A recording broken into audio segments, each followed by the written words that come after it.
Gate gate म्हणजे होणे किंवा मिळणे. टू गेट म्हणजे मिळणे किंवा होणे. Okay, so we can use in sentence. Look everybody, तुला तुला ही बातमी केव्हा मिळाली. आपण डेली लाईफ मध्ये हे सेंटेन्स बऱ्याचदा युज करतो, पण गेट गेट युज केल्याने किती इम्प्रेसिव्ह आपलं कन्व्हर्सेशन होणार आहे. You can check here.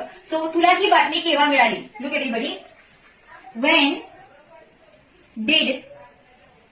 Did you get this news. Okay, तुला ही बातमी केव्हा मिळाली. When did you get this news. Okay, the second example is here.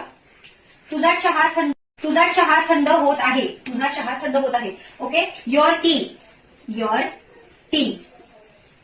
Is getting cold. Okay, तुम्ही हे वाक्य आधी ऐकलं असणार आहे. हे ऑलरेडी मी प्रेझेंट कंटिन्युअस टेन्स मध्ये घेतलेलं आहे. Your tea is getting cold. Okay, ING लागलेला आहे. विथ हेल्पिंग वर्ब आपण इज यूज केलेला आहे. So third example is here.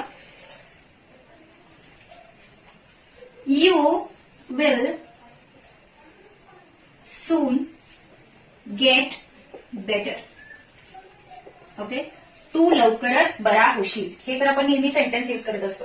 You will. आता तुम्ही मला कमेंटमध्ये सांगाल आणि गेटचा वापर कराल. गेटचा वापर करून तुम्ही मला कमेंटमध्ये आन्सर द्याल. मी सकाळी रोज 4 वाजता उठतो. यामध्ये तुम्हाला कंपल्सरी गेटचा वापर करायचा आहे आणि मला वाक्य इंग्लिशमध्ये करून पाठवायचं आहे. ओके.